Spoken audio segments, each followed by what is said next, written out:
Somos uma empresa que busca hoje trazer o que tem de melhor no mercado, buscando hoje todo o Brasil e América Latina. Nossa visão, nossa missão é ser o maior fabricante do segmento de pecuária de leite e gado de corte, buscando constantemente inovação em nosso parque fabril, vindo de produtos cada vez mais inovadoras, com uma equipe nossa lá fantástica, produzindo o que tem de melhor no mercado, buscando pesquisa e desenvolvimento, trazer realmente ao mercado o que tem assim para trazer confiança, credibilidade. Já parou para pensar como será o amanhã? A escolha certa hoje constrói o sucesso que virá. Rumo Nutrição Animal.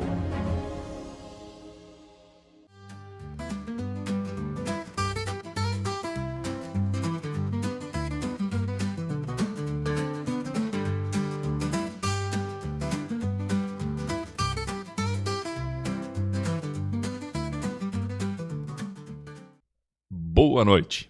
Hoje é 11 de agosto de 2025 e está no ar o Conversa com Leite. Nosso encontro semanal de discussão da cadeia leiteira em seus aspectos técnicos, científicos e análises de mercado. Senhoras e senhores, o tempo está passando. Estamos no inverno brasileiro, onde parte significativa das importantes bacias leiteiras do Brasil experimenta tempos mais amenos do ponto de vista de temperatura. Não são lugares que enfrentam frios realmente excessivos, mas estamos muito longe das agruras que o verão nos imprime e sobretudo, complicam a realidade das nossas vacas. Não está quente como normalmente se experimenta em todos os outros momentos, em todas as outras estações do ano. Por que sempre é bom lembrar disso e valorizar este momento? Porque é justamente quando nós oferecemos um conforto diferenciado para os nossos animais e que agora, nos meses frios, por razões lógicas, a temperatura colabora com isso, nós temos uma oportunidade de ouro de melhorar os nossos índices zootécnicos de reprodução na média ano. Quando nós olhamos a diferença de desempenho que boa parte dos rebanhos brasileiros enfrentam como contraste ou apresentam como contraste, por assim dizer, nós vemos que a probabilidade de nós termos melhores índices, nós termos mais fertilidade, mais vacas prenhas dentro de todo o processo, se aloca justamente nos meses de inverno. Ao passo que, no momento contrário do ano, sobretudo os meses de verão, esses resultados são bem inferiores. Dentro desta lógica, nós precisamos, uma vez mais, me repetindo aqui, assim como diversas vezes já fiz e já falei sobre esse tema aqui no Conversa com Leite, nós precisamos emprenhar o maior número possível de vacas neste momento do ano. Portanto, recomendo aos senhores produtores, também técnicos, consultores, assistentes, sobretudo da parte de reprodução, de avaliarmos os nossos rebanhos, diminuirmos a periodicidade das visitas do assistente de reprodução, para que a gente consiga fazer mais diagnósticos de gestação e, a partir do momento em que a vaca não confirmar prenhez, que ela seja imediatamente protocolada para que tente-se novamente. Precisamos aumentar a taxa de serviço dos nossos rebanhos, que é inseminar as vacas que já estão aptas à inseminação. Avaliar as vacas que estão em final de período voluntário de espera, para se entender como é que elas estão do ponto de vista ginecológico, avaliar escória de condição corporal, avaliar dieta desses animais, condição podológica desses animais, para que a gente consiga ter a maior eficiência possível dentro das nossas inseminações, puxar a taxa de fertilidade do nosso rebanho, sempre é importante quando nós estamos no momento onde o clima colabora. Daqui a 60 dias, em boa parte das importantes bacias leiteiras do Brasil, nós estaremos inaugurando aquele momento que requer muito mais atenção e preocupação da nossa parte, que é justamente os meses quentes. É primavera, verão, depois outono, onde quando nós olhamos o contraste entre meses favoráveis de temperatura e desfavoráveis, talvez a gente fale agora de um contraste de 3 a 9. Talvez 90, 120 dias se experimente climas um pouco menos hostis para as vacas, ao passo que de 8 a 9 meses do ano, esta realidade é contrária. Se ainda estamos num momento favorável, que a gente otimize ao máximo este momento. E reduzir, volto a dizer, o intervalo entre as visitas do assistente de reprodução é, sem dúvida nenhuma, uma medida de ótimo custo-benefício, extremamente bem assertiva. O que é isso na prática? Onde o consultor, por exemplo, vem uma vez por mês, que ele venha a cada 2 semanas. Se ele já vem quinzenalmente, de 2 em 2 semanas, que ele passe a vir semanalmente. Tudo isso vai contribuir de forma imediata para a melhoria desses índices zootécnicos e, por que não, a gente estabelecer como meta: quero entrar no mês de novembro com todas as vacas aptas à reprodução, já com prenhez confirmada. Esta realidade, sem dúvida nenhuma, vai contribuir de forma impactante nos nossos resultados para o ano de 2026. Façamos isso, tenhamos atenção. Não tenha a menor dúvida que o resultado será extremamente satisfatório. E por falar em satisfação, na semana passada eu participei do AgroLeite 2025, grande realização da cooperativa Castrolanda do município de Castro, Paraná. Estendo aqui, inclusive aproveito a oportunidade, minha congratulação, parabenizo a toda a diretoria, todos os organizadores deste evento que é, sem dúvida nenhuma, um grande presente para a cadeia produtiva de leite aí do nosso querido Brasil. E na sexta-feira do evento, sexta-feira passada, eu tive a oportunidade de conhecer um grande profissional, uma pessoa que, muito embora a gente tenha se conhecido naquele momento e conversado por apenas alguns minutos, saí nutrindo uma grande admiração pela pessoa que é e pelo profissional que é o meu amigo André Amos. Ele que tem uma experiência muito grande na atividade leiteira e que pôde com maestria tratar sobre diversos assuntos com um impactante conhecimento de causa e que me encheu de satisfação por poder muito gentilmente ter compartilhado comigo naquele momento tanta experiência e tanto conhecimento. E eu tenho certeza que da mesma forma com que eu saí impactado da conversa, os senhores terão total satisfação em acompanhar a nossa entrevista. Vamos lá. Meus amigos, hoje eu estou no município de Castro, tendo a oportunidade de conversar com um profissional de grande expressão na nossa cadeia leiteira nacional e da América Latina. Falo do meu amigo André Amos. Muito obrigado por aceitar meu convite de estar aqui no Conversa com Leite. Eu que agradeço a oportunidade de estar falando com o teu pessoal, né, com os seus ouvintes aí, né, e eu sinto muito agradecido desse convite. Satisfação, né? E a gratidão com certeza é minha. André, conta um pouquinho da tua história com o leite. Tá. Eu, na verdade, eu venho de uma família de descendentes espanhóis. Meu avô tinha fazenda, inclusive, mas, infelizmente, meu avô foi um dos lesados com a quebra da Bolsa de Nova York, né? Em 29, meu avô acabou vendendo a fazenda. E ele era lá na Espanha? Não, no Brasil, já estava no Brasil. Então, eu tenho raízes, vamos falar assim, do agro, né? Meu pai nasceu na fazenda, foi criado na fazenda, mas depois meu avô teve que acabar vendendo, depois de alguns anos, aí acho que na década de 30 ele acabou vendendo e meu pai veio para a cidade.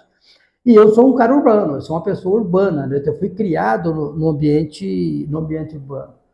Só que eu tinha um tio que tinha fazenda e eu ia passar férias lá e me identificava muito e tal. E depois eu quis ter uma experiência, vamos falar assim, de campo, né? bem jovem já. Então eu saí da minha cidade e fui fazer colégio agrícola, né? Então fiz colégio, me formei em zootecnia, né? Técnico em zootecnia, nessa época tinha, e já me aprontei para a universidade. E fui para a faculdade, fiz a faculdade que eu queria, né? Que era Jaboticabal, no interior de São Paulo. No Nesp, Jaboticabal. Escola de veterinário. Que era uma escola, eu fiz colégio agrícola no Jaboticabal e depois eu vim fazer a faculdade em Jaboticabal, que era uma faculdade já voltada para bovinos, né? Para grandes animais, que era o meu sonho de trilhar a cadeia do leite, né? E assim foi. E eu me formei e comecei a fazer, praticar a minha veterinária, vamos falar assim, como um clínico de campo, trabalhando em várias áreas no campo. Trabalhei em cooperativa e depois também trabalhei como privado, né? No estado de São Paulo? No estado de São Paulo. Né? E depois eu tive uma oportunidade, depois de quase 15 anos de campo, eu tive uma oportunidade de vir para a indústria, né? Eu trabalhei numa região, que era a região de Campinas, no leite, que Campinas, na época, eu estou falando de 1982, 83, faz tempo, Campinas era o que é Castro hoje, né? Era o top do leite. Então eu tive na meca do leite há, sei lá, 40 anos atrás, vou falar assim. E aí a minha região começou a declinar e eu tive a oportunidade de vir para o campo e eu dei uma mudada na minha vida, vindo para a indústria. E aí eu descobri a importância do médico veterinário na indústria, né? E eu consegui agregar a minha vida de campo, prática, com a vida da indústria, e eu agreguei muito na indústria em várias coisas. Então eu trabalhei no desenvolvimento de parasiticidas, como o primeiro fipronil, né, na época, que era na época da Ródia, Berrier, e eu me envolvi muito com os parasiticidas, que era o grande problema da época, que ainda é, apesar que hoje já se concentra mais nos animais. Mas eu tive uma vida, graças a Deus, Deus foi muito, muito bom para mim e me deu a oportunidade de trabalhar com grandes moléculas, né? Então eu trabalhei com parasiticidas, depois eu fui para a Merial, fiz o lançamento do Ivomec Gold, né, que é um produto muito, muito falado também. E depois eu fui para a Elanco, trabalhei com BST, e hoje eu estou trabalhando aqui com Velax, que é uma molécula única, né? É um produto único no mercado, para o segmento de secagem inteligente, né? É uma pena, André, que em 1 hora de programa a gente não consiga explorar quantidade rica de informações que o senhor tem a contribuir, porque são diversos os assuntos que me ocorrem só de ouvir a tua história e aquilo que o senhor já fez. Mas eu estou aberto, né, a qualquer convite que você me faça a gente continuar. Eu sempre falo com o pessoal, às vezes fala assim que eu sou o Forrest Gump da veterinária, dinossauro aí. E nós temos dentro da formação um pequeno momento em comum, obviamente em outra época, mas eu tive a oportunidade de ser estagiário da reprodução em Jaboticabal. Ah, tá, com os meus professor Joaquim Manzano Garcia. Joaquim. Manda um grande abraço para ele, há muito não vejo. Joaquim é meu contemporâneo. Ele é 1 ano mais velho que eu na faculdade, né? Mas gente finíssima. Profundo conhecedor de reprodução de vaca, né? Puxa vida. E o estado de São Paulo? O senhor comenta, era a meca do leite, início dos anos 80, região de Campinas. Por que é que o leite paulista, passados aí esses 40 anos, o segundo maior estado produtor, salvo engano meu, hoje ele não figura talvez em sexto ou sétimo? Sexto, é por aí, exato. Então, o que aconteceu com o leite de São Paulo, André? Houve uma mudança, o sistema cooperativista em São Paulo era muito forte, né? Com a cooperativa central de leite, que a gente chamava lá de leite paulista, né? Então você tinha a central, era uma cooperativa de cooperativas, né? Era uma central de cooperativas que ficava sediada em São Paulo, e você tinha todas as cooperativas das cidades, todas do estado de São Paulo, que cobriam todo o estado, e saía também para Goiás, saía até para o sul, aqui para o norte, aqui da região do Paraná, tudo, entrava algumas cooperativas que pertenciam a essa cooperativa. E era muito forte esse sistema. Só que ele era muito forte e, na minha visão, muito ineficiente. A gente tem que lembrar que 87% do leite é água. E eu ficar transportando água, 1 hora... A logística é um espinho. A logística é um espinho, exatamente, é o gargalo. Tá? Então, por exemplo, você imagina São Paulo, você tinha que vir com leite refrigerado de Presidente Prudente, por exemplo, que está quase 600 quilômetros de São Paulo, até São Paulo, para ele pasteurizar, embalar e voltar de novo, quase. Ou distribuir esse leite pasteurizado. Às vezes ele semi-pasteurizava só no trânsito, né? Isso, então eu estou falando, é lógico, do leite barriga mole, que a gente chamava tal. Então isso teve um custo muito elevado, uma administração muito ruim. As cooperativas foram, ao longo do tempo, se quebrando. Então não existe mais quase o sistema cooperativista em São Paulo, acabou. Então as captadoras também pararam, o leite foi sendo desestimulado pela competição com a agricultura, e quando fala agricultura e Estado de São Paulo, a cana, né? A cana entrou. E eu me corto o coração ver São Paulo com uma terra excelente. Você pega uma faixa do estado de São Paulo que entra por Ribeirão Preto, Araraquara, Jaú, é um chão que nem vocês têm aqui no norte do Paraná, é a mesma terra. Eu conheço parte do estado de São Paulo, é lindo, né? É geograficamente falando. E uma terra muito fértil. E isso tudo hoje está em cana, infelizmente. Em cana não na cadeia, né? Mas é distribuído na agrícola, na parte agrícola e plantação de cana. Então isso desestimulou. E São Paulo houve uma mudança do sistema produtivo, tá? A gente não pode esquecer que até 92, se não me engano, quem marcava o leite, quem dizia quanto valia o teu produto era o governo. Era, né? Tabelado, né? Tabelado, exatamente. Então, as boas fazendas ou as fazendas ineficientes, era regulado por baixo o preço do produto. Então, não tinha pagamento por qualidade, por nada, era volume de leite, tá? E sempre com o preço do governo. Aí começam a surgir fazendas diferenciadas, que é o que aconteceu em São Paulo hoje, hoje você tem mega fazendas, pro estilo brasileiro, né? Então você tem Fazenda Colorado, você tem a Bela Vista, a Grindos, né? E outras fazendas, porte um pouquinho menor, mas são fazendas grandes que empacotam o próprio leite. Então eles verticalizaram toda a cadeia, e eles são desde produtores, embaladores e fazem o comércio dessa Sai da fazenda para a gôndola do supermercado. Sai do Uber e da vaca para a mão da dona de casa na gôndola do supermercado. Resolvendo problemas. Eu acho que resolveram, né? Mas assim, o leite foi acabando em São Paulo, né? Então diminuiu muito. A gente tem uma bacia leiteira razoável na região de Rio Preto, né? Aquela área mais noroeste do estado de São Paulo, mas a gente tem muito leite ainda em pequenos municípios ainda, né? Mas muito menos do que foi na década de 70, 80 e 90. Mas tudo buscando um equilíbrio, uma sustentabilidade, e se o perfil mudou, foi por razões normalmente explicadas pela economia e as finanças. Basicamente isso, exatamente. O produtor, um outro fato importante também, e a gente nunca pode desprezar, é que a terra mudou de mão.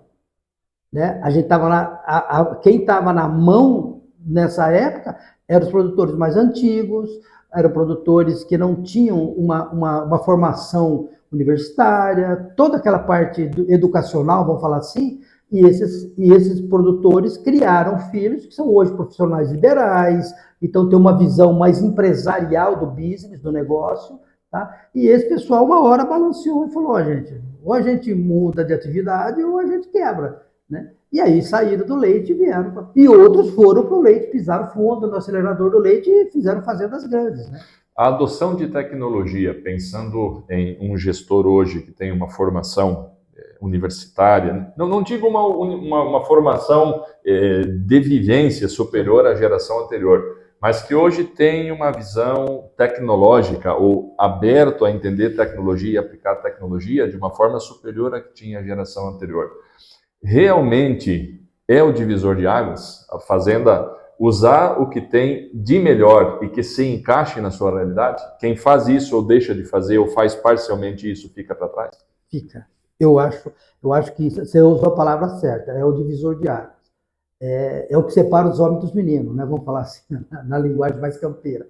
Por que eu digo isso? Porque a gente não pode analisar a pecuária de leite de uma maneira retilínea, né? A gente tem que entender as nuances, o que envolve toda a parte pecuária aconteceu nos últimos anos. E uma das coisas que deteriorou muito na área pecuária, não é que deteriorou muito, mas ela foi ficando, como é que eu posso falar assim, muito enfraquecida, é a mão de obra. Tá? Então você tem um problema. Se você perguntar hoje para um produtor de leite o que pega o que preocupa ele, o que tira o sono dele, ele não vai falar que é reprodução, ele não vai falar que é uma mastite, ele não vai falar que é alimentação, certamente ele vai falar que é mão de obra. O operacional. O operacional. Quem põe a mão na vaca dele. E isso é um transtorno. Aliado a isso, graças a Deus, veio a tecnologia em todas as áreas. Tá? Então, por exemplo, uma coisa que mudou muito o sistema produtivo no Brasil foram as instalações que surgiram. Antigamente a gente tinha gado a pasto, então a gente tinha gado cruzado a pasto, girolando, algumas coisas assim, e hoje você começa, com o advento de confinamento de animais, né, do compost ou de um sistema de freestall, tal, você consegue colocar vacas boas dentro do confinamento, sobra terra para plantio, tá?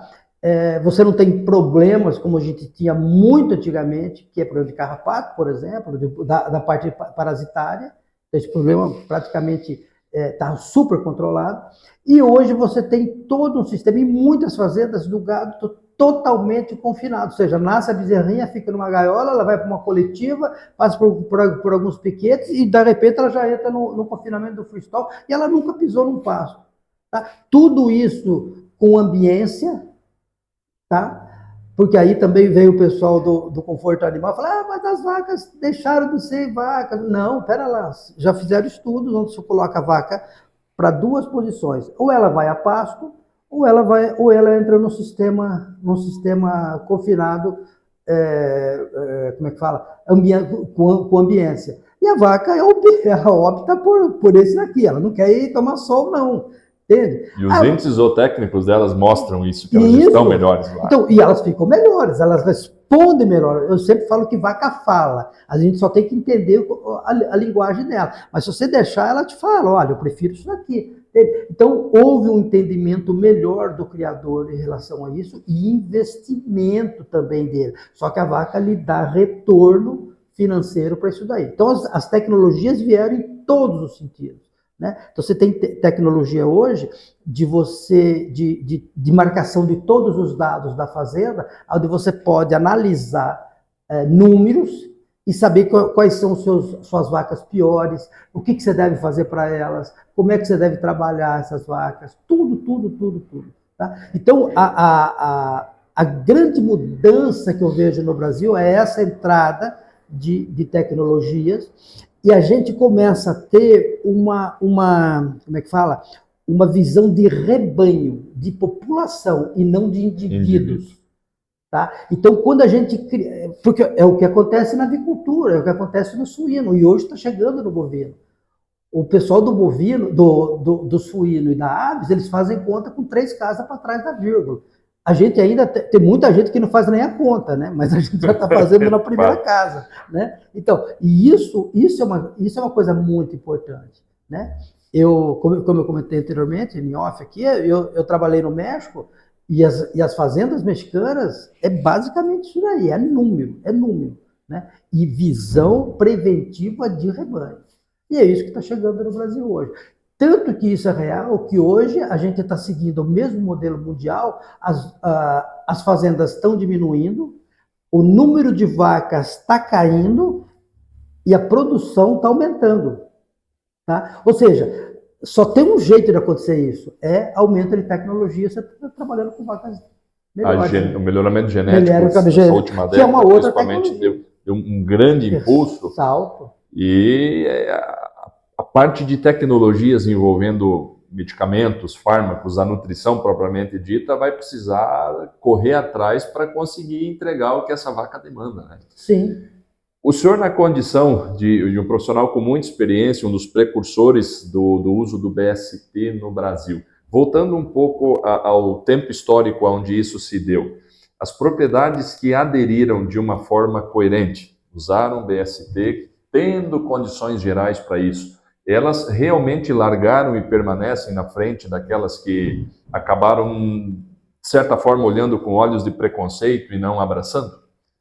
Como é que se deu esse momento?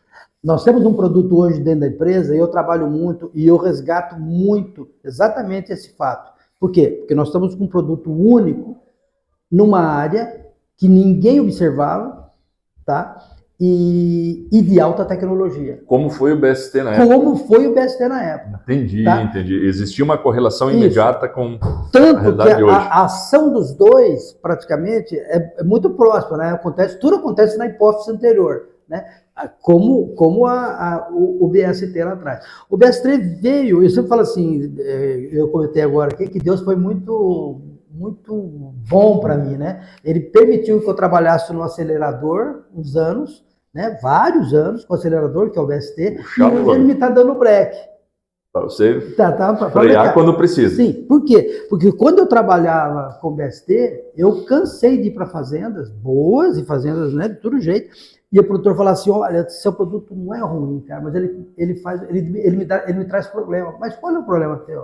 O problema é que eu não consigo parar mais a vaca de dar leite. Tá? Então, só que na época não tinha isso daí. Mas, respondendo claramente a tua pergunta, especificamente a tua pergunta, a pessoa que lá atrás entendeu como se utilizava bem a ferramenta chamada BST, tá? Porque o BST teve um problema seríssimo eu vendo para todo mundo, quem tem dinheiro compra e vamos que vamos. Ok. Só que muita gente, eu não falo pouco não, muita gente usava em vacas que não deveriam ser utilizadas. Tá? Subalimentadas, limitação genética. Exatamente. Então, o que acontece? Tiveram maus resultados. Tá? Quando você... Que nem, por exemplo, eu não posso comprar uma Ferrari para uma fazenda com uma Ferrari. Né? Porque ela é muito baixinha, a fazenda vai ter buraco. Não é para isso que foi feito. Não é para isso. Agora, você vai falar que a Ferrari é ruim? Não, pera lá. A Ferrari é boa, você só tem que dar a condição dela andar no lugar, no piso correto. Mais ou menos é o que a gente imagina de uma tecnologia chamada BST também, ou de uma tecnologia hoje de um facilitador de secado. Tá? Então, desde que usado, bem usado, a chance de dar problema é mínima, acho que nem dá, entende? Não tem jeito de dar errado. Tanto que o BST, que na época foi muito contestado, hoje ninguém contesta, que é uma ferramenta incrível para aumento de produção leiteira. Né? Por quê? Porque entenderam que o leite entra para a boca. Né? Não tem mágica nisso. E a hora que você tem uma vaca bem condicionada, o BST vai lá e faz o papel dele. Né? Entendi isso. Se a gente fazer um paralelo imediato, porque me ocorreu uma dúvida interessante. O senhor usou uma frase que talvez explique muito de usos indevidos de BST. A pessoa, se tiver dinheiro, compra e usa, mas existem as restrições, sobretudo alimentares ou às vezes de ambiência, que faz com que seja, de certo modo, uma imprudência. Você tratar pouco e querer estimular lá num BST e daqui a pouco a gente tem problema. E é uma pontuação que em alguns momentos a gente vê a campo. As pessoas sem um devido zelo técnico, só com um ímpeto comercial, acabam oferecendo a quem não está adequado o suficiente para o uso, né? Sim, sim. Existe alguma restrição no nosso breque, no nosso freio? Pensando agora no desacelerador de produção, enfim, no Velax, existe alguma vaca ou algum sistema de manejo que impeça o uso? Ou ele não oferece as mesmas, como é que eu vou lhe dizer, dificuldades ou alguma situação que ele não caberia? Você tá me perguntando em cima do BST agora ou em cima do secador? Do secador. Do secador. Tem vaca que não pode receber? Não, vamos lá então. Essa pergunta é muito boa e me abre uma oportunidade de comentar isso daí. Não, teoricamente não existe, desde que você faça algumas coisas, tá? Que o produtor faça algumas coisas. E quando eu falo de fazer algumas coisas, por incrível que pareça, e isso quando eu faço alguma palestra, tal, eu costumo falar assim, e é a primeira coisa que eu falo, é o seguinte: sabe o que você tem que fazer para uma vaca responder bem ao Velactis? O que eu tenho que fazer? Nada. Então, você não tem que fazer nada. Então eu falo assim, pega a tua esposa e vai pro boteco comer um torresmo, tomar um chopp, uma cerveja, se diverte e não enche o saco da sua vaca, mas alimente ela bem alimentada. Qual é o grande problema hoje? E realmente a gente não pode crucificar os veterinários e muito menos os produtores. O que aconteceu com a vaca? A vaca não é mais a mesma. Tá? Então, por exemplo, quando eu pergunto para um produtor como é que o senhor seca a tua vaca, ele fala, eu seco como meu pai fazia, como meu avô fazia, está tudo errado. Está tudo errado. Por quê? Porque a vaca do avô produzia no máximo 10 litros, a vaca do pai veio para 12. E hoje nós estamos secando vaca com 30, com 40, secando, tá? Então a vaca não é mais a mesma. Ela é uma holandesinha, bonitinha, preta e branca, barriga branca, os 4 pés brancos, a ponta da cauda branca, tudo é o que característica da vaca, mas ela não é a mesma, é outro animal, tá? Então o que acontece? Esse animal tem exigências nutricionais muito fortes de produção e nunca, né? Você como nutricionista sabe disso, nunca esquecer que essa vaca está gestando uma bezerra que cresce 75% do peso dessa bezerra. A gente está falando de uma holandesa, ela vai nascer em média com 38, 40 quilos, tá? 75% são, vamos falar 40, tá? São 30 quilos nos últimos 90 dias. Desses 90 dias, 60 é o período seco. Então, se você tratar mal essa vaca, ela vai ter um problema na bezerra, tá? Mas a hora que ela tiver lá na secagem, 60 dias antes da aparição, se você diminuir a comida, e é isso que todo produtor faz, para diminuir a produção de leite, ele age sobre dois aspectos produtivos do leite, né, de estimuladores. Primeiro, comida. Segundo, ordenha. Então, o que ele faz? Ele começa a diminuir a ordenha. Ele estava com 3 passos para 2, estava com 2 passos para 1, e quando estava com 1, ele passa 1 dia e meio, 2 dias. Sem... Então, enganando a vaca. Vai enganando. Não, mas isso é um estresse doido na vaca. Tá? Então, por quê? Porque uma hora você aperta o acelerador, na outra você puxa o breque. Então, isso tem... Eu sempre falo, a secagem no filme O Gladiador, o Maximus Meridius, lá, que era o gladiador, ele fala, na primeira batalha ele fala, ó, tudo que você fizer hoje reverbera no futuro, né? Então, é a mesma coisa a secagem. Tudo que você fizer de errado, o boleto vai chegar, vai bater na vaca. E caro, exatamente. Então, por exemplo, quando o produtor altera a sequência de ordenha, isso interfere na CCS, na contagem de célula somática, na lactação seguinte. Quando eu falo de CCS aumentada, eu estou falando de qualidade de leite que diminui e de nível de produção. Então já tem um efeito. Produz menos. Já tem um efeito deletério ruim. Quando eu diminuo comida para essa vaca, para não estimular a produção de leite, tá? Eu sempre falo, a vaca faz leite não é para nós. Ela faz leite para a bezerra dela, exatamente. A lógica da vida. Né? É a lógica da vida. Só que a gente foi fazendo essa vaca ficar tão produtora, que a bezerra não precisa de tudo esse monte de leite que a gente faz isso, que a gente faz ela produzir hoje. Então, o que acontece?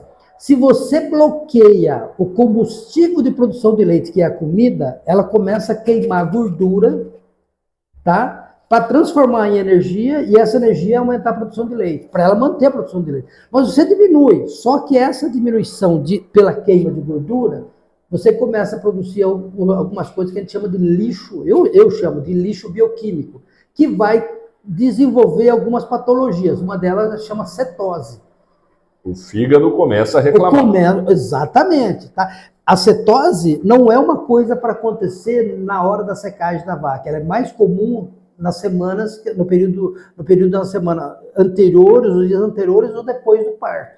Tá? Mas ela já pode começar. Você pode induzir uma cetose já nessa vaca. Pequena, mas já vai. Já entra no balanço negativo de nutriente, energia, principalmente exatamente. Ali no 60 dias antes de parir. E quando esse lixo biológico, né, da queima da gordura, porque você deixou essa vaca sem comer, aparece, os níveis de resposta imunitária são comprometidos. Então essa vaca fica imunologicamente incompetente. Só que nesse mesmo período você vai lá e mete uma injeção de uma vacina que para ela melhorar a resposta no leite do colostro que vai sair. Você já está prejudicando a sua vaca. Entende? Como é que você vai fazer isso? Para piorar, você faz um casqueamento no dia da secagem. Tá? O nível de cortisol, que é um hormônio de estresse, aumenta quase 6 vezes. Estou falando uma toalete simples, não estou falando um casco rompido, um casco complicado, não. Estou falando uma toalete. Só de conter, levantar a pata. Isso, exatamente. Você já aumenta isso daí. Toda vez que aumenta o cortisol, você tem diminuição de consumo de matéria seca. Comida, ela não consegue comer, porque ela é tão agitada. Então, tudo isso acontece na secagem. Percebe? Então, respondendo a tua pergunta, precisa fazer alguma coisa? Não. Só que tem algumas coisas que você precisa não fazer. Por que você não precisa fazer? Entendi. Porque o Velax está lá para isso. Tá? Então, por exemplo, você não precisa diminuir comida. Você não precisa, mas dê comida à vontade para suprir como é que fala? As exigências de uma vaca que está em final de lactação e tá gestando uma bezerra num terço final, que tem uma demanda muito grande. Não faça casco, Anali, faz mais para frente, faz antes, bem mais antes. Você vai fazer uma vacina, tem estudo que fala, faça com 28 dias antes do parto previsto, 28, 21 e tal. Tá? Então tem uma série de coisas. E uma outra que os nutricionistas não tinham culpa, tá? Nenhuma, mas era o que tinha para a época. As dietas de todo nutricionista até 2021, ela era reverenciada no NRC de 2001. Isso, eram 20 anos aí de um gap. 20 anos de gap. Esses 20 anos de gap, ele dava uma informação de termos de absorção totalmente equivocada, mas era o que tinha. Por quê? Os kits de diagnóstico de porcentagem de energia, de NDT, de tudo, eram em 2001. Em 2021 eram outros. Tá? Então, por exemplo, uma silagem trabalhava, se não me engano, com 33% a menos. Um fosfato bicálcico, menos ainda. Mas assim, terrível. E outros elementos. Então, quando o nutricionista fazia a dieta, e essas vacas vieram aumentando muito a produção de leite nos últimos anos, estava abaixo das necessidades para cobrir as necessidades dessa vaca. E aí começou a ter problema. Um dos problemas que, por exemplo, quando eu me formei, eu aprendi, mas eu quase não tinha problema de vaca com febre do leite, que é a deficiência de cálcio. Por quê? Porque as vacas produziam uma miséria. Quando chegou o final da década de 80, 90, as vacas melhoraram para arrebentar, comecei a ter problema com hipocalcemia. Ok, aí a gente usava os cálcios da época, tal, tranquilo. E parou de ter febre do leite. 2000, começo dos anos 2000, melhorou bastante, já tinha o NRC de 2001, tal, cobria mais ou menos pela quantidade. Quando chegou na metade, chegou 2010 por aí, começou a ter febre do leite para arrebentar de novo. Então, se você vai na literatura, você pega um mundo de estudos de febre do leite. E quem está na cadeia aqui embaixo, mas com produtos veterinários, teve um lançamento de um mundo de produtos, de bolos, por exemplo, de cálcio. Mas por que razão? Olha, por que razão? Porque as vacas começaram a ter muito mais febre do leite.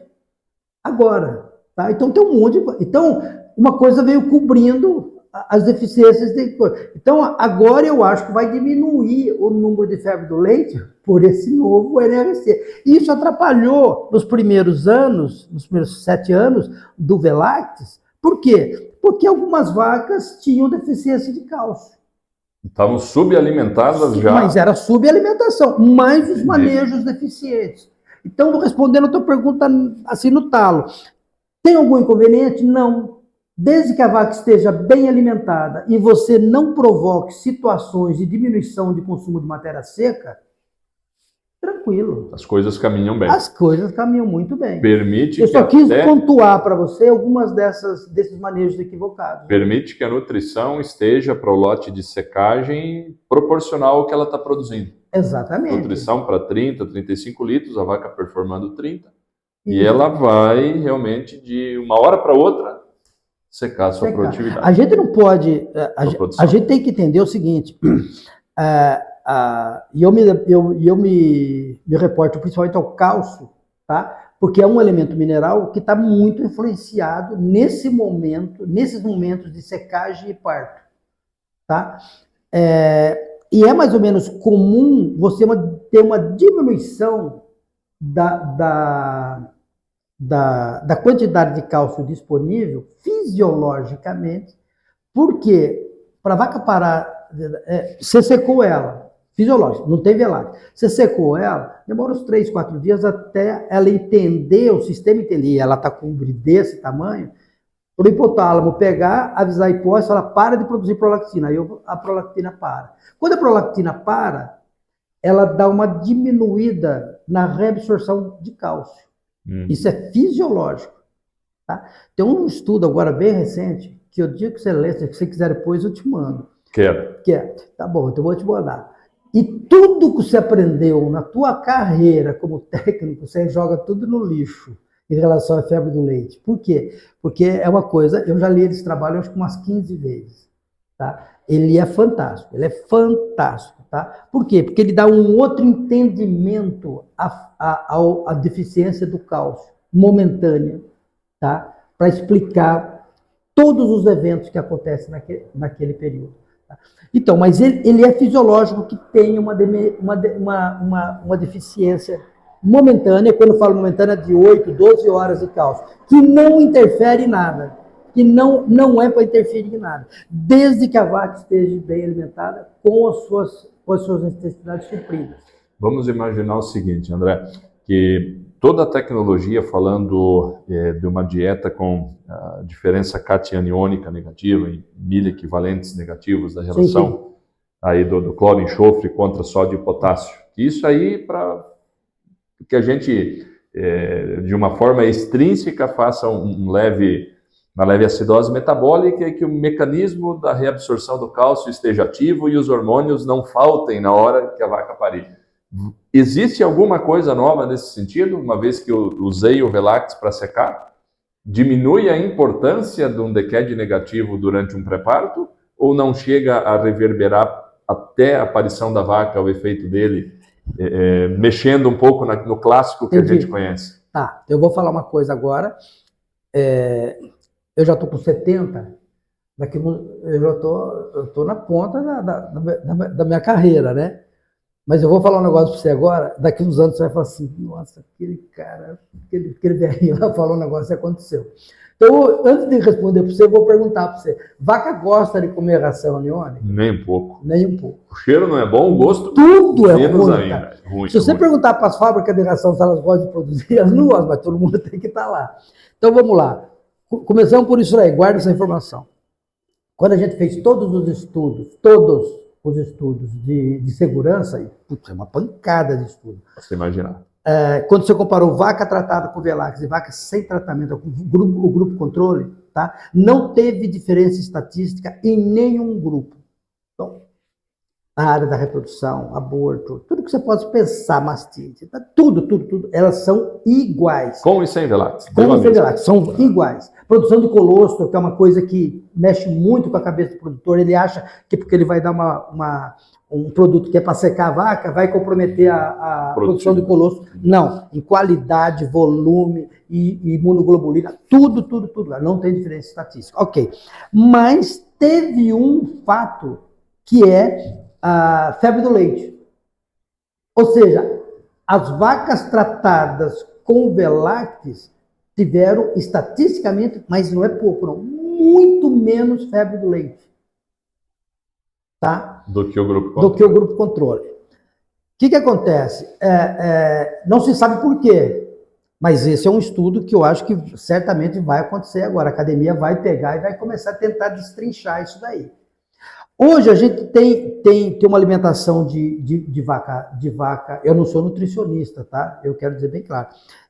Mas o que eu vejo? A gente lê muito estudo, e tem vários estudos que os caras começaram a medir tempo, extensão do período seco, e os caras chegam, né, os pesquisadores chegam lá, sai dos 60 tradicional, vem para 55, 45, 40 e tal. E tem alguns estudos que eles não fazem uso de dietas do close-up nem far-off, né? Daqueles dois, e nem da dieta aniônica, tá? Eles fazem uma dieta só. E quando você trabalha com uma diminuição menor de período seco, tá? E o Velax te proporciona essa possibilidade, porque ele não deixa leite dentro do útero, dentro do ovário, meu Deus do céu, dentro do úbere, tá? O que acontece? O processo de regeneração é muito rápido, tá? Ele começa mais cedo. Porque imagina o seguinte, para a vaca começar, e aquilo tem que ser reabsorvido, para ver toda a regeneração daquelas células que estavam produzindo leite, que muitas vão morrer, vão ser repostas, tudo bonitinho, tal. Só que para acontecer isso, o leite tem que ser reabsorvido. Para daí esse processo começar a acontecer.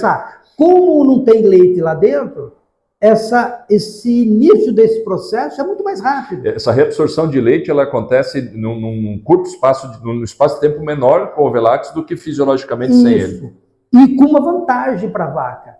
Em termos imunológicos, ela vai estar muito mais preparada.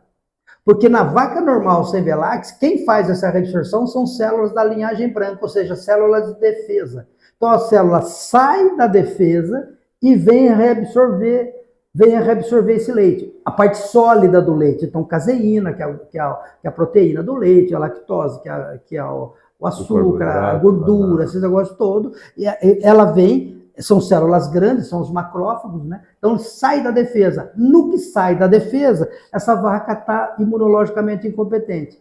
E aí o que acontece? Tem um estudo muito bonito que o cara mostra que nos primeiros 100 dias de lactação, por isso que eu falo que o boleto chega, né? 100 dias de lactação, que é onde a vaca tem mais mastite, 60% dessas mastites foram contraídas nos primeiros dias da secagem. Por quê? Porque a pressão interna do úbere é tão grande, tem vazamento, do mesmo jeito que sai leite por baixo, sobe bactéria. Ah, mas eu uso antibiótico. Com antibiótico tudo. Tá? Ah, mas eu uso selante. Selante e tudo. Porque o pessoal que fez esse estudo, o Dr. Andrew Bradley, da Universidade de Nottingham, foi um dos caras, um dos pesquisadores que assim, colocou a base para a produção, mostrou a importância de você fazer um produto diferente no início dos anos 2000, que veio para o mercado depois, no início também, que foi o selante. É um ponto extremamente interessante esses primeiros dias do período seco. Então, tudo que acontece ali vai reverberar lá para frente. Então, voltando lá,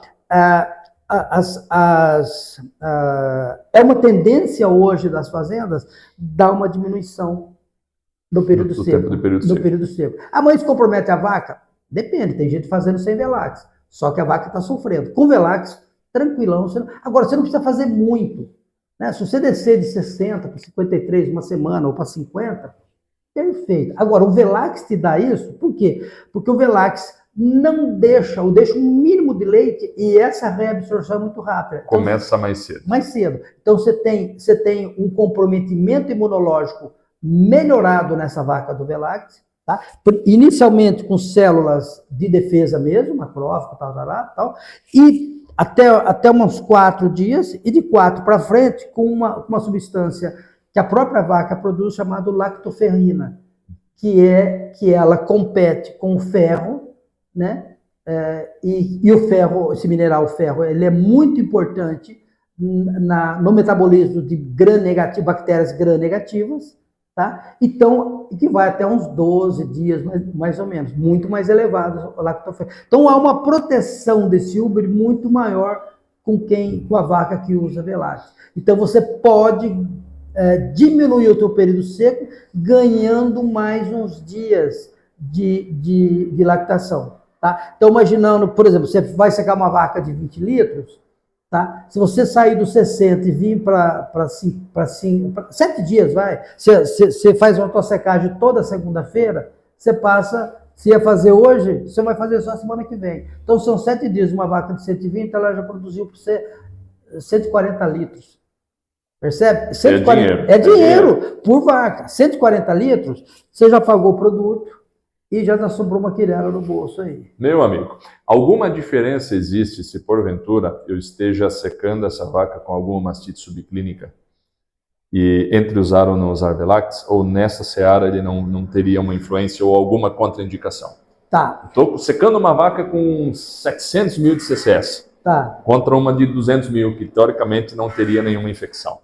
O Velax, ele não é um antibiótico, tá? Ele não tem ação antibiótica, mas ele tem uma ação que melhora muito a capacidade da vaca reagir a algumas situações, tá? Uma vaca desse tipo, né, ela vai passar por um processo de secagem com antibiótico, né, com o uso do antibiótico. Necessariamente. Tá? E ela vai se for uma secagem mais evoluída, se for uma mastite mais evoluída, talvez até mereceria uma atenção maior. Um antibiótico sistêmico e um intramamário. Exatamente. Tá? Mas eu vou te dar um spoiler, vamos falar assim, que hoje a meninada fala desse jeito, né? É interessante. Eu tinha uma oportunidade de trabalhar em fazendas muito grandes no México, né? E eu fiz numa fazenda com 18 mil litros de leite, tá? Eu consegui fazer 2 lotes de 400 animais. Tá? Um lote com vacas acima de 200 mil células somáticas e com um lote abaixo de 200 mil células somáticas. E fiz todas as possibilidades possíveis. Por exemplo, eu fiz só Velax, só selante, só antibiótico, selante e antibiótico, selante e Velax, todos os grupos possíveis. Combinações. Tá? Só que as vacas acima de 200 mil, todas receberam antibiótico. E o melhor grupo que respondeu, né? Aí, tomar cuidado com isso aqui no Brasil. Quem quiser fazer isso, entre em contato com a gente para a gente explicar como é que é isso aqui. Só estou colocando um spoiler. O melhor grupo foi vacas abaixo de 200 mil células, tá? Com Velax e selante, sem antibiótico. E hoje é uma tendência de buscar a secagem inteligente, uma secagem seletiva, tá? Nessas vacas. No México, a gente tem uma condição que eles tiram leite. A parte de leiteria tecnificada do México, ela está numa área de deserto, tá? A umidade é muito baixa, o calor é muito alto, mas a umidade é baixa, então a vaca não sofre tanto. E eles não fazem CCS mensal individual de vaca. Tá? Eles não fazem, eles fazem de lote, eles fazem da fazenda, eles fazem do tanque, vamos falar assim, uma vez por mês. Então, quando eu fui fazer esse daí, eu fiz de vaca por vaca. Cara, era... Para eu ajuntar vaca com CCS acima de 200 mil, eu gastei acho que pelo menos um custo de uns 2 carros populares aqui no Brasil. Você veja que tudo isso é condizente com o leite saudável, com as boas práticas de produção zootécnica que o mundo tem cobrado. Exatamente. A redução de uso de antibióticos talvez está no top do que se então, quando eu fiz preconiza hoje, né? Quando eu fiz esse estudo, eu mostrei para o criador que ele dava para tirar o tubo intramamário, tá? Em vacas abaixo de 200 mil. Como a maioria dessas vacas abaixo de 200 mil a fazenda tinha, porque o nível de CCS era baixo, imagina o tamanho da economia, né? O tamanho da economia. 18 mil vacas, vezes 4, teto, aí você faz a conta aí, quanto que dá de economia. E ele fechou com a gente, tranquilo, não tinha erro. Então, agora, dá para colocar isso aqui no Brasil? Eu teve uma fazenda aqui em Castro que começou a fazer isso e o pessoal ficou com medo, mas só ficou com medo, porque nunca tiveram problema nenhum. É mais um pioneirismo. Então, vamos, não vamos? Aí eles ficaram um pouquinho de medo, tá bom, para. Então, eu não sei ainda se tem alguma fazenda que com Velax está fazendo isso, mas é mais um benefício. Mas respondendo, o úbero da tua vaca vai estar muito mais potente. E no caso de vacas que têm uma mastite clínica ou subclínica detectada, merece uma visão mais pontual desse animal.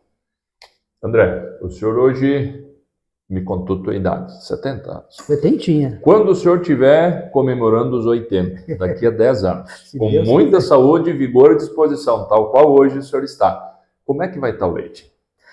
Tua visão da cadeia leiteira daqui a 10 anos, Brasil, mundo. Tá. O senhor que tem uma história privilegiada de contraste de eu te falo, terceira vez, eu agradeço muito a Deus por ter me dado a idade que eu tenho e a vivência que eu tive aqui, a energia que eu ainda tenho hoje, a vontade de estar aqui junto com os meus companheiros, né, trabalhando ainda, porque a maioria dos meus colegas de formada, a gente tem um grupo, tá todo mundo em casa, com os netinhos brincando, né?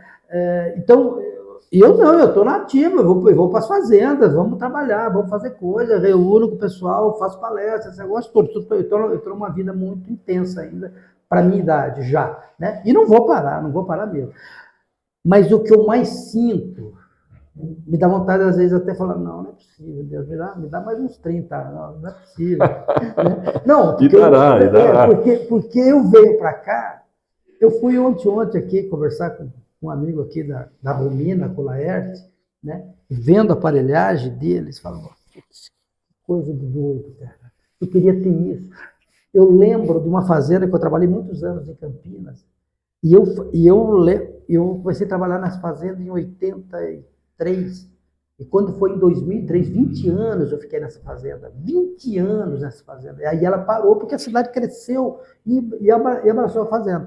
Mas a gente não tinha computador ainda, tá? O 2003 já tinha, mas antes disso eu fiz um levantamento, eu tinha tudo marcadinho, mas era na unha, batia na máquina, fazia os gráficos na caneta. No cartesiano lá, né? Exatamente. Tá. E eu ia entregar para o dono da fazenda, e ele adorava, né? Ele era engenheiro, cara. Engenheiro gosta de número, tá? Então ele falava, André, eu nunca vi um cara que não sei gosta de número assim, tá? Eu falei, eu também não sou muito chegado, mas eu gosto. Então você bate o olho e visualiza. Hoje você tem esses programas todos, você tem os colares, você tem uma série de coisas assim, né?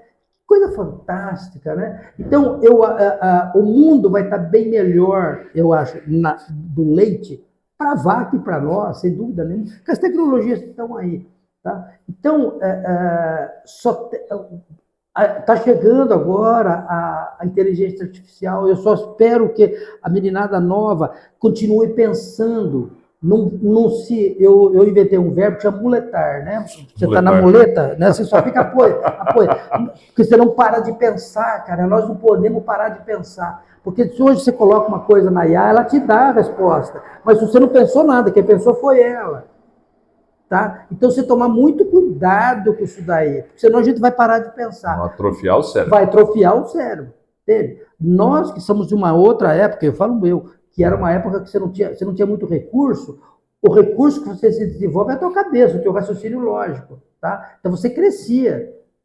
Então os meninos, por exemplo, esses dias aqui, agora, essa semana, me deram uns filmes, uns vídeos de fazenda, de uma mortalidade de bezerro, eu falo, o que é? Pô, calma lá, cara, não é assim também, eu conheço um pouco, mas eu não sou Deus, não, né? E a gente, olha, pode ser isso, pode ser aquilo e tal, vai checando isso daí, mas eu já jogo um nível para decidir muito pequeno, porque eu já vi muita coisa para trás. Vai filtrando, você faz um filtro e chega ali perto, tá? Mas eu vejo a pecuária de leite num desenvolvimento monstro, e no Brasil isso está acontecendo. Isso aqui é a meca do leite, né? O que a gente está vendo aqui hoje é fantástico, tudo de tecnologia que está em todas as áreas, nutrição, saúde, a parte de equipamentos, né, do leite, tudo, genética, né? Então, puxa vida, aqui na frente tem o pessoal da Igenity que trabalha com outras coisas, né, de marcadores genéticos, você avaliar a genoma do animal. Na época que eu estava no campo, você nem pensava nisso daí, você não tinha coisa nada. Coisa que até pouco né? tempo atrás, se te contasse, você não acreditaria. Você não fala, não vai. Não. Hoje tem tudo. Né? A parte de controle parasitário, de tudo, por moléculas. E olha que a gente enfrenta problemas seríssimos de resistência, tá? O pessoal desenvolvendo novas moléculas. O Velax, que foi uma molécula que, trouxe para trabalhar num segmento, numa hora, num dia só que você trabalha na vaca, só um dia, e transforma essa vaca num bem-estar doido. É um produto de bem-estar, né? É um produto do bem-estar. A gente que é homem, às vezes não acredita nisso, mas quem é mulher já teve filho e sabe o que é ter uma dor de mama, a vaca não tem isso. Quem já dormiu, o cara que dorme perto de um piquete de lote de vaca seca, ele não dorme, a mulher quer ir embora, quer largar do cara, porque é o dia inteiro vaca berrando na orelha dele. A vaca tá falando para ele, cara, por favor, me ordenha aqui que eu não aguento.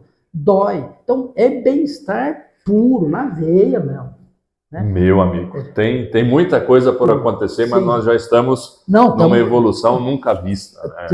E numa velocidade. Para mim, o que eu vejo é a velocidade que isso está acontecendo. É incrível. É rápido demais. Eu, com toda honestidade, passaria o dia te ouvindo.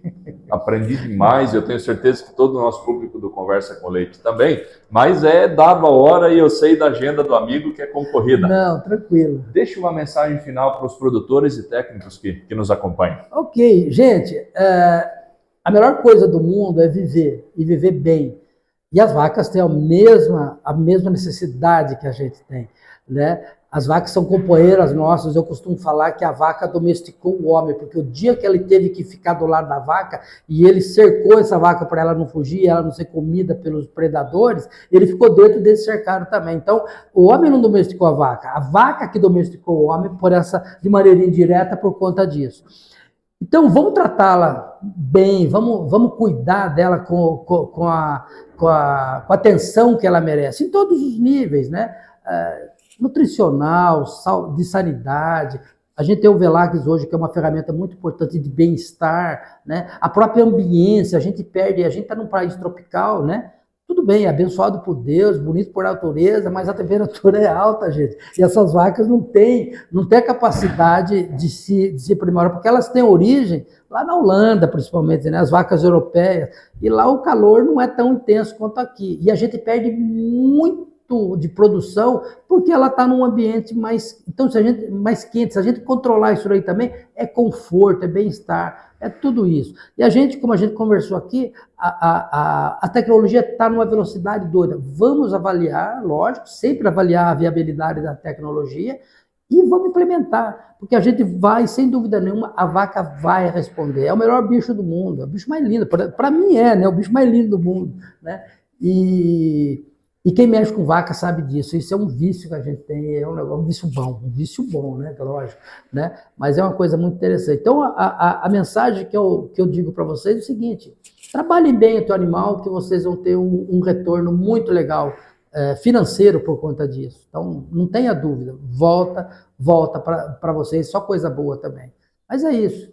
André, obrigado. Eu que agradeço. Ganhei meu dia em te ouvir, te conhecer.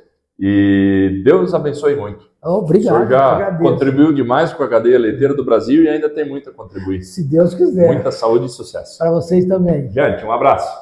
Até mais aí. Professor André Amos. Preciso me referir ao senhor, com certeza, com este título.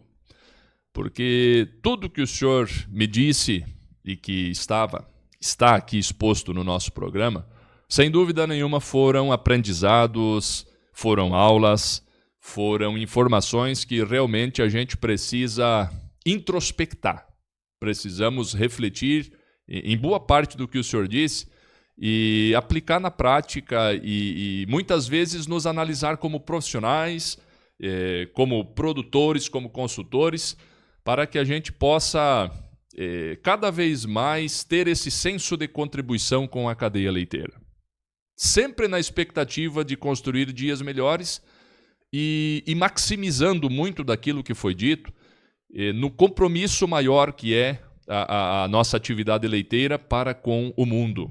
Nós somos impactantes produtores de alimento do mundo que tem uma tendência constante de crescimento de população, bem como da grande necessidade de crescimento de alimentos também.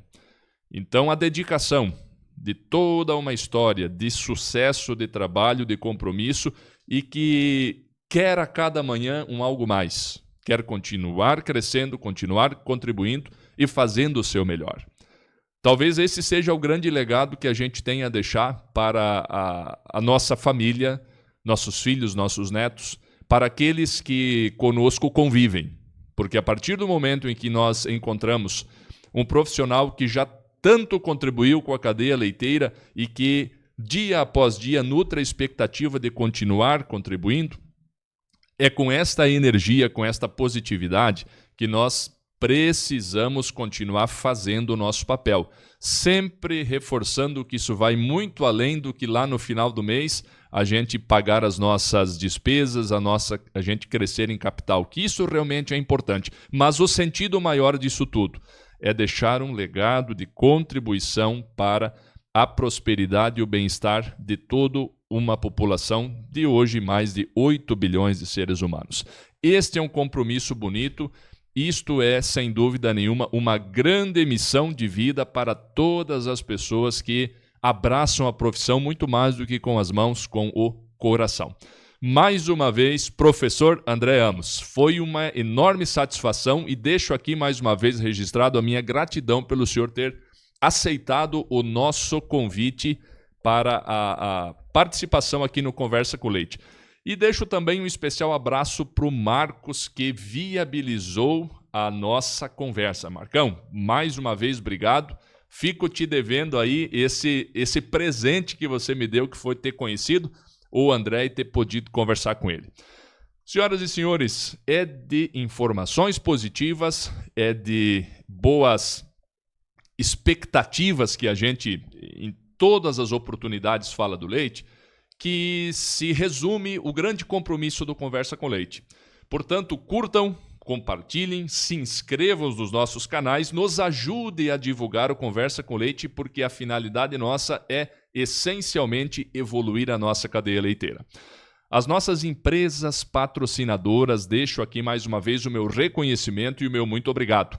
A Fitobiotics, a Gelgás, também a Rumo Nutrição Animal. Muito obrigado por sempre serem parceiras, estarem ao nosso lado, compreendendo o grande sentido que é o Conversa com Leite, que é apresentar a história, o conhecimento, as orientações de pessoas fenomenais, tais quais o André Amos, que nós tivemos a oportunidade de conversar hoje, de tantos que a gente já pôde no passado conversar e de muitos que nós pretendemos no futuro continuar conversando, divulgando, incentivando, de certa forma, fazendo de uma forma bastante humilde, mas marcando presença dentro daquilo que a gente consegue fazer, que é levar informação e falar bem da cadeia leiteira.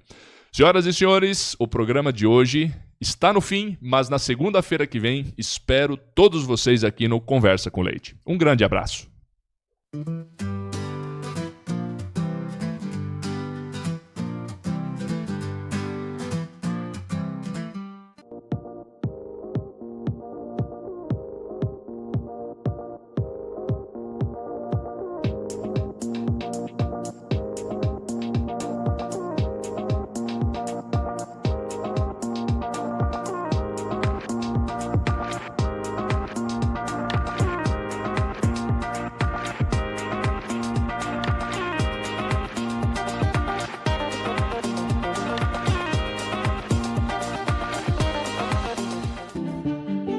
Somos uma empresa que busca hoje trazer o que tem de melhor no mercado, buscando hoje todo o Brasil e América Latina. Nossa visão, nossa missão é ser o maior fabricante do segmento de pecuária de leite e gado de corte, buscando constantemente inovação em nosso parque fabril, linha de produtos cada vez mais inovadoras, com uma equipe nossa lá fantástica, produzindo o que tem de melhor no mercado, buscando pesquisa e desenvolvimento, trazer realmente ao mercado o que tem assim para trazer confiança, credibilidade. Já parou para pensar como será o amanhã? A escolha certa hoje constrói o sucesso que virá. Rumo Nutrição Animal.